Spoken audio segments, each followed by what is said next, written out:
Assalamualaikum warahmatullahi wabarakatuh.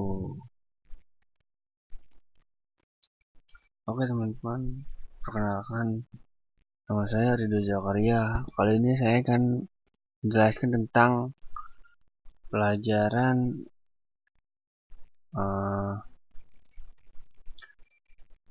pengantar kecerdasan buatan. Yaitu materinya adalah sistem pakar atau expert system. Perkenalkan, nama saya Ridho Zakaria dengan NIM 415191102212. Langsung saja. Di sini ada kepakaran atau expertise. Kepakaran merupakan suatu pengetahuan yang diperoleh dari pelatihan, membaca, dan pengalaman. Kepakaran inilah yang menunjukkan para ahli untuk mendapatkan keputusan lebih cepat dan lebih baik daripada seseorang yang bukan pakar.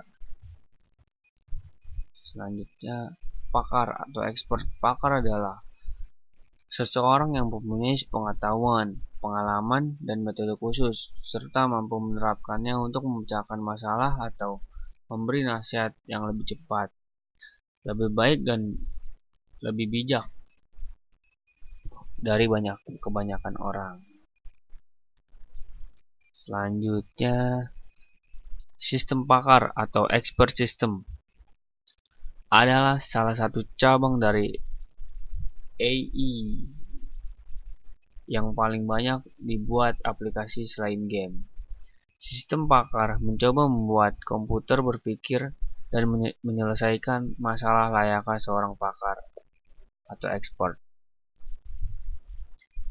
Beberapa contoh, ada Machine, paling terkenal, dibuat oleh Edward Shortlife of Stanford University tahun 70-an. Sistem pakar medicial yang bisa mendiagnosa penyakit infeksi dan merekomendasi pengobatan.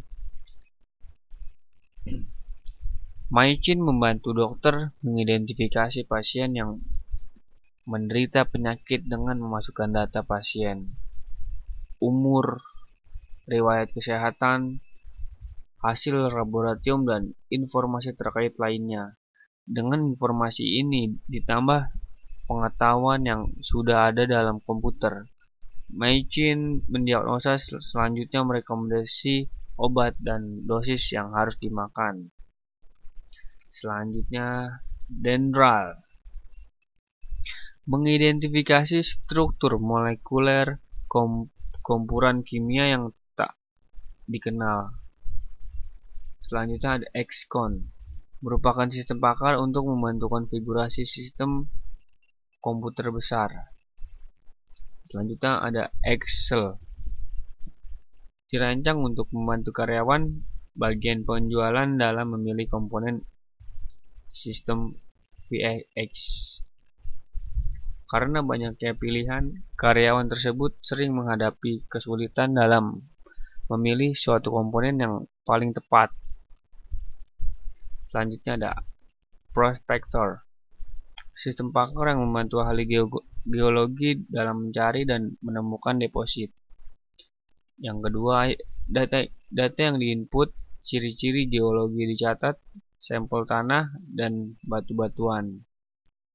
Selanjutnya ada Delta, disebut oleh perusahaan General Electric atau GE, membantu karyawan bagian pemeliharaan mesin lokomotif diesel dalam memantau mesin-mesin yang tidak berfungsi dengan baik dan membimbing ke arah prosedur perbaikan. Selanjutnya ada Folio, sistem pakar yang menolong stock broker dan tugas manajer dalam menangani investasi bagi kepentingan para langganannya. Stock broker mewawancarai langganan untuk menentukan tujuan sumber dan investasi mereka. Yang kedua, Folio bisa memberikan rekomendasi tentang keamanan investasi, mengevaluasi stok berisiko tinggi, menghitung pengembalian modal, dan membuat keputusan dalam hal pemasaran suatu komoditi. Selanjutnya, membantu para berencana keuangan untuk memperkecil kerugian karena pajak, inflasi atau faktor lain misalkan turun naiknya nilai mata uang. Selanjutnya ada IL, digunakan untuk menganalisa dan membantu rekayasa rancangan sirkuit elektronik yang terbuat dari transistor, dioda, dan resistor. IL juga diagram skematik dari sirkuit ini dimasukkan ke dalam komputer. Dalam IL menganalisis menentukan karakteristik sirkuit, nilai voltase, dan setrum yang ada pada semua titik sirkuit. Basis pengetahuan pada IL merupakan prinsip umum elektronik seperti hukum Ohm, hukum Kirchhoff, karakteristik komponen, teori operasi transistor. Di sini ada ruang lingkup yang terdiri dari interpretasi, yaitu pengembalian keputusan dari hasil observasi, diantaranya pengawasan, pengenalan ucapan, analisis citra, interpretasi sinyal, dan beberapa analisis kecerdasan. Yang kedua ada prediksi, memprediksi akibat-akibat yang dimungkinkan dari situasi tertentu, diantaranya peramalan, prediksi demografis, peramalan ekonomi, prediksi lalu lintas, estimasi hasil militer, pemasaran, dan peramalan keuangan. Diagnosis selanjutnya menentukan sebab malfungsi dalam suatu kompleks yang didasarkan pada gejala-gejala yang teramati, diantaranya medis, elektronis, mekanis, dan diagnosis perangkat lunak. Dan selanjutnya ada desain, menentukan konfigurasi komponen-komponen sistem yang cocok dengan tujuan-tujuan kinerja tertentu dan kendala-kendala tertentu, diantaranya layout, sirkuit, dan perancangan bangunan. Selanjutnya perencanaan, merencanakan serangkaian tindakan yang akan dapat mencapai sejumlah tujuan dengan kondisi awal tertentu, diantaranya perencanaan keuangan, komunikasi, militer, pengaman politik, routing, dan manajemen proyek. Monitoring, membandingkan tingkah laku suatu sistem yang teramati dengan tingkah laku yang diharapkan darinya, diantaranya komputer aided monitoring system, debugging, dan repair. Selanjutnya ada debugging dan repair, menentukan dan mengimplementasikan cara-cara untuk mengatasi malfungsi, diantaranya memberikan resep obat terhadap suatu kegagalan. Selanjutnya ada instruksi, melakukan instruksi untuk diagnosis, debugging, dan perbaikan kinerja. Selanjutnya ada kontrol, mengatur tingkah laku suatu environment yang kompleks seperti kontrol terhadap interpretasi, prediksi, perbaikan, dan monitoring kelakukan sistem. Selanjutnya ada seleksi, mengidentifikasi pilihan terbaik dari sekumpulan atau list kemungkinan. Simulasi, pemodelan interaksi antara komponen-komponen sistem. Selanjutnya ada manfaatnya. Manfaatnya terdiri dari memungkinkan orang awam bisa mengerjakan pekerjaan para ahli, bisa melakukan proses secara berulang secara otomatis, menyimpan pengetahuan dan keahlian para pakar, mampu mengambil dan melestarikan keahlian para pakar, terutama yang termasuk keahlian langka. Tidak memerlukan biaya saat tidak digunakan, sedangkan pada pakar manusia memerlukan biaya sehari-hari. Dapat digandakan atau diperbanyak sesuai kebutuhan dengan waktu yang minimal dan sedikit biaya. Dapat memecahkan masalah lebih cepat daripada kemampuan manusia dengan catatan menggunakan data yang sama. Menghemat waktu dalam pengambilan keputusan. Meningkatkan kualitas dan produktivitas karena dapat memberi nasihat yang konsisten dan mengurangi kesalahan. Selanjutnya ada kelemahannya juga. Kelemahannya terdiri dari biaya yang diperlukan untuk membuat memelihara dan mengembangkannya sangat mahal. Sulit dikembangkan. Hal ini erat kaitannya dengan ketersediaan pakar di bidangnya, dan kepakaran sangat sulit diekstrak dari manusia karena sangat sulit bagi seorang pakar untuk menjelaskan langkah mereka dalam menangani masalah. Sistem pakar tidak 100% benar karena seorang yang terlibat dalam pembuatan sistem pakar tidak selalu benar. Oleh karena itu perlu diuji ulang secara teliti sebelum digunakan. Pendekatan oleh setiap pakar untuk suatu situasi atau problem bisa berbeda-beda meskipun sama-sama benar. Selanjutnya ada transfer pengetahuan dapat bersifat subjektif dan bias. Dan yang terakhir ada kelemahannya adalah kurangnya rasa percaya pengguna. Pengguna dapat menghalangi pemakaian sistem pakar. Selanjutnya ada struktur. Di sini kita bisa lihat lingkungan konsultasi dan lingkungan pengembang. Ada pemakai, fakta tentang kejadian tertentu langsung menuju ke antarmuka. Fasilitas penjelasan, mesin inferensi, aksi yang direkomendasikan, workplace, perbaikan pengetahuan, pakar, knowledge engineer, akuisisi pengetahuan. Balik lagi basis pengetahuan fakta dan aturan. Selanjutnya ada komponen. Antarmuka pengguna user interface merupakan mekanisme yang digunakan oleh pengguna dan sistem pakar untuk berkomunikasi. Antarmuka menerima informasi dari pemakai dan mengubahnya ke dalam bentuk yang dapat diterima oleh sistem. Selain itu, antarmuka menerima dari sistem dan menyajikannya ke dalam bentuk yang dapat dimengerti oleh pemakai. Selanjutnya, basis pengetahuan.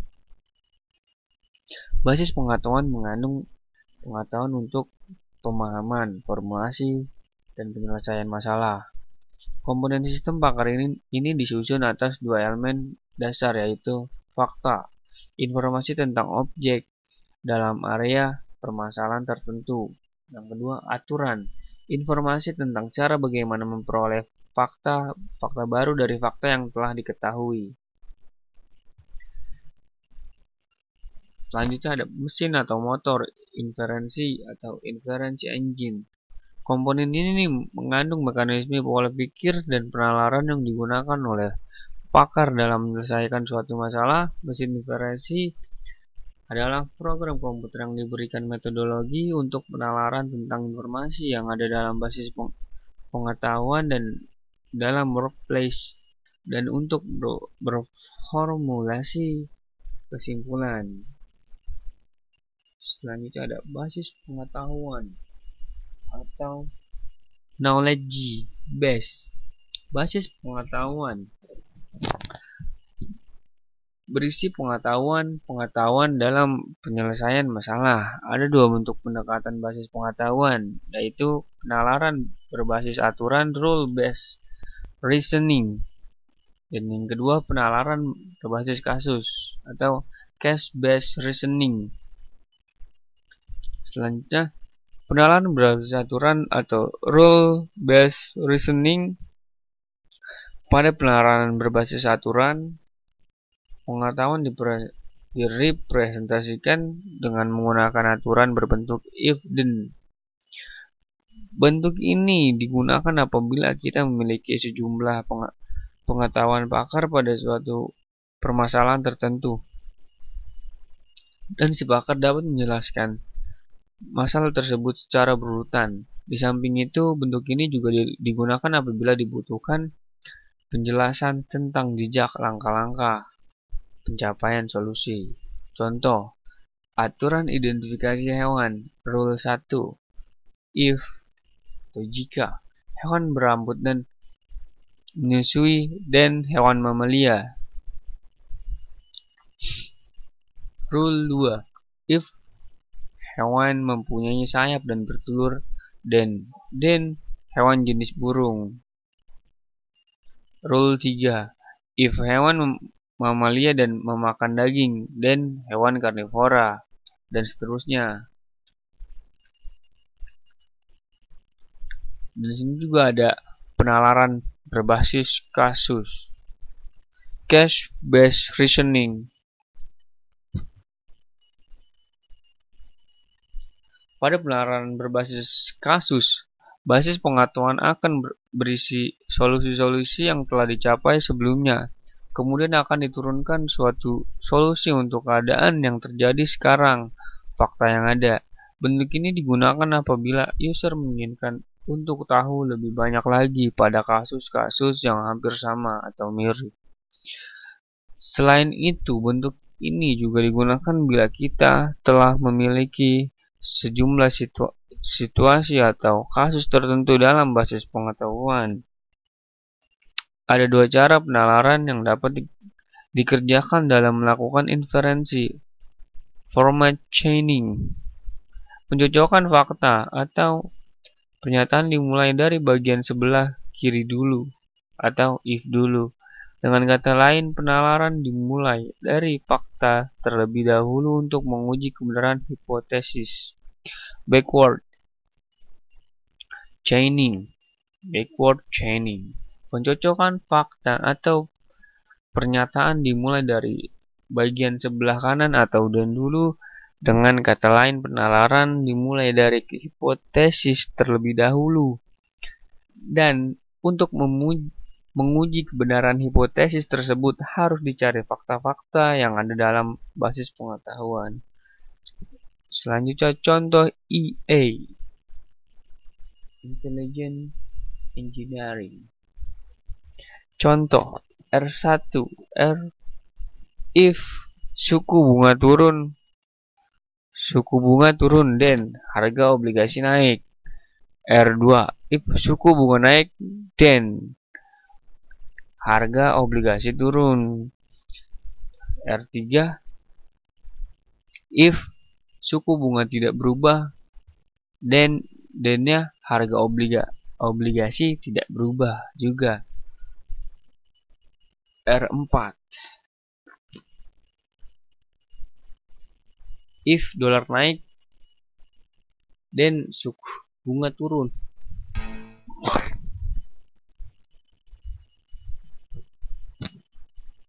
R5, if dolar turun dan suku bunga naik. R6, if harga obligasi turun dan beli obligasi. Aplikasi diketahui bahwa dolar turun, maka untuk memutuskan apakah akan membeli obligasi atau tidak dapat ditunjukkan sebagai berikut. Format chaining, dari fakta dolar turun berdasarkan rule 5 diperoleh konklusi suku bunga naik. Dari rule 2, suku bunga naik menyebabkan harga obligasi turun. Dengan rule 6, jika harga obligasi turun, maka kesimpulan yang diambil adalah membeli obligasi. Backward chainingnya dari solusi, yaitu membeli obligasi dengan menggunakan rule 6 diperoleh antecedent, harga obligasi turun. Dari rule 2 dibuktikan harga obligasi turun bernilai benar jika suku bunga naik bernilai benar. Dari rule 5, suku bunga naik memang bernilai benar karena diketahui fakta dolar turun. Oke. Itu saja yang bisa saya sampaikan untuk presentasi kali ini. Kurang lebihnya mohon maaf. Wassalamualaikum warahmatullahi wabarakatuh.